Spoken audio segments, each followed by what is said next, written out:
भगवान शिव ने नंदी को ही अपनी सवारी क्यों चुना, जबकि उनके पास पूरी सृष्टि की सबसे शक्तिशाली शक्तियां मौजूद थीं? आखिर एक साधारण बालक कैसे बन गया महादेव का सबसे करीबी? हजारों साल पहले एक महान ऋषि थे, शिलाद मुनि। उनके पास ज्ञान था, तप था, लेकिन कोई संतान नहीं थी। उन्होंने निश्चय किया, मुझे ऐसा पुत्र चाहिए जो साधारण ना हो, जो मृत्यु से परे हो। इसके लिए उन्होंने वर्षों तक कठोर तपस्या की और अंत में प्रकट हुए भगवान शिव। शिव ने कहा, तुम्हें एक पुत्र मिलेगा जो मेरा अंश होगा। अगले ही दिन यज्ञ के दौरान धरती फटी और एक दिव्य बालक प्रकट हुआ। शिलाद मुनि ने उसे उठाया और नाम रखा नंदी। नंदी बचपन से ही अलग था। जहाँ दूसरे बच्चे खेलते थे, वो ध्यान में लीन रहता था। कम उम्र में ही वेद, शास्त्र, योग सब में पारंगत। लेकिन एक दिन कुछ ऋषि आश्रम आए और उन्होंने नंदी को देखकर कहा, ये बालक अल्पायु है, इसका जीवन बहुत छोटा है। ये सुनकर शिलाद मुनि टूट गए, लेकिन नंदी नहीं डरा। उसने कहा, अगर मृत्यु निश्चित है तो मैं खुद महादेव को प्राप्त करूंगा। और वो निकल पड़ा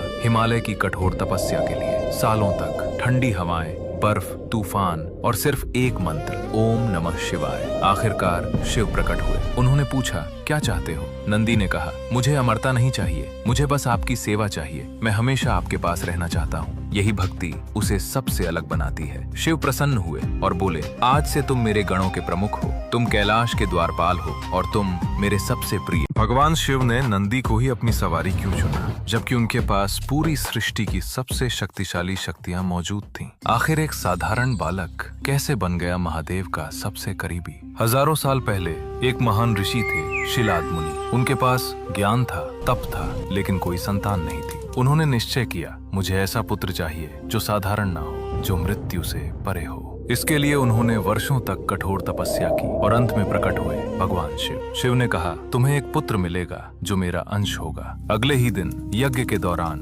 धरती फटी और एक दिव्य बालक प्रकट हुआ। शिलाद मुनि ने उसे उठाया और नाम रखा नंदी। नंदी बचपन से